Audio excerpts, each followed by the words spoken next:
Woo! Seattle going to the playoffs, baby.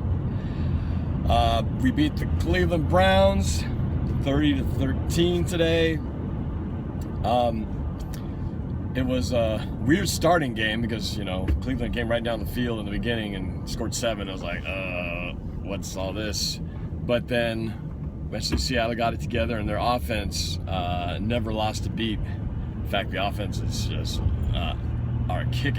killing it because Russell, with that performance today, has now become the first and only quarterback in NFL history to throw for 5 games, to throw for 3 or more touchdowns, no interceptions. So congratulations, Russell Wilson, on just another spectacular game, an amazingly efficient game. Just Russell throwing the ball into tight windows. I remember 3 or 4 of those balls where it was just like, because you can see the defensive back just coming in, and the ball just sneaks right under his hands, and somehow the receiver makes the catch. So he was fitting balls in tight little windows. So it's amazing how accurate and how confident he has been in this stretch. It's great to see in the month of December. He ran a few as well, had some scrambles, and I think 1 or 2 read options. There's one scramble that I was a little nervous about when he got back up because it looked like he slipped or something and hit his knee weird, and Andrew thought he looked like, or was it Pat? One of the guys thought he looked like he was limping. Luckily, it looked like it didn't phase him. So, so that was fantastic. Just offense just seems like they are unstoppable right now. So defense, considering the fact that we didn't have Chancellor, and so it felt like we gave up a lot more yards than we did, because when you look at the box score, I was looking at the stats, it was surprising because Cleveland only passed for like 100, at the time I looked, 130 something yards and had less than 100 yards of rushing, but it felt like it was a lot more, so I think it was just one of those things where it's the bend but don't break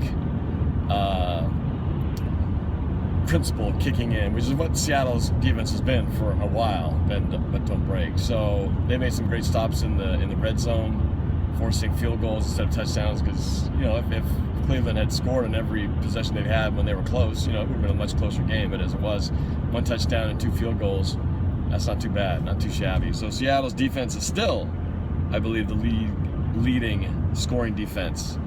So yeah, everything's clicking right now, and it's really shocking when you think about that they're doing this without Lynch, without Jimmy Graham,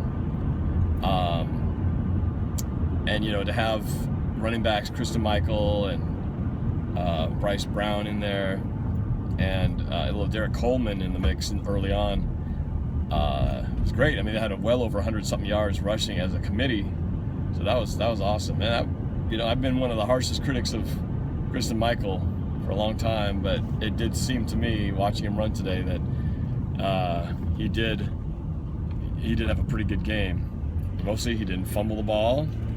There was one time when he had the ball and he was running to the left side, and he sort of switched the ball to his left hand, but he didn't.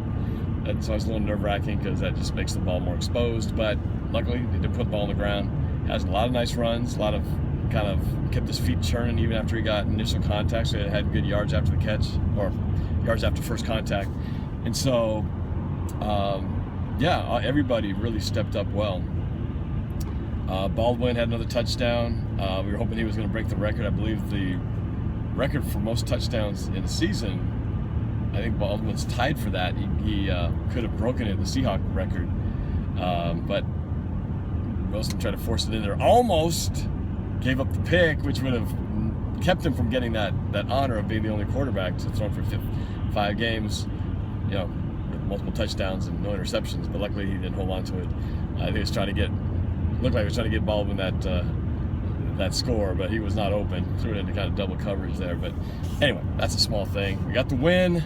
We're in the playoffs, which is amazing when you think about it, that 4 years in a row now we've been so lucky to have a playoff-bound team. There are teams out there who are dying like, you know, dying like a person with no water in the desert, just dying to get a taste of the playoffs. And here we are, spoiled, having 4 years in a row. But I think what's amazing about this, and it's not over yet, we've still got 2 games left, but you know, we thought last year's comeback was pretty amazing. But this, from starting 2-4, to come back from that to now be in the postseason is really remarkable. And I know a lot of people, and some 12s included, were writing the Seahawks off, writing the season off, writing everybody off, and here they are proving the critics wrong again. So I'm really happy for those guys, very proud of them, and it's exciting to think we're going to be playing playoff football in January. It's great. But there's a lot to be done yet, a lot to be settled. We definitely have a 5th or 6th seed. But mathematically, the division is still not out of reach yet. A lot of it hinges on how tonight's Sunday Night Football game goes, which starts any minute now. So go Philadelphia. Just to keep it exciting. Let's just keep that dream alive. That would be a true miracle if we could actually pull that off. But either way, I think it doesn't really matter. I would love to have the home game, but if they have to play on the road, either in a NFC East team or Minnesota or the Packers, I don't think the Packers are playing all that great. They don't look as formidable as they had been, at the beginning of the season. So Seattle's just playing lights out, But Carolina is too. But I look forward to playing those guys if we get that opportunity. So it's a great time. Christmas time in the air. Playoffs are upon us. It's a great time to be a Seahawks fan. So, not going to add much, keep this short and sweet, relish in the victory. We'll get the Rams coming up next week, and I'm going to continue to try to get more video squeezed in there. I would like to try to do rivals for the Rams game, because they are an NFC West divisional opponent. I have not done a rivals video ever for those guys, so I'm hoping to try to squeeze one in. But other than that, relish the victory. It's going to be a fun week, just dreaming about playoffs. But 2 more games to go, and who knows? Let's see if this division thinking can stay alive. All right, that's it. Have a good week, and Merry Christmas to all of you. And go Hawks.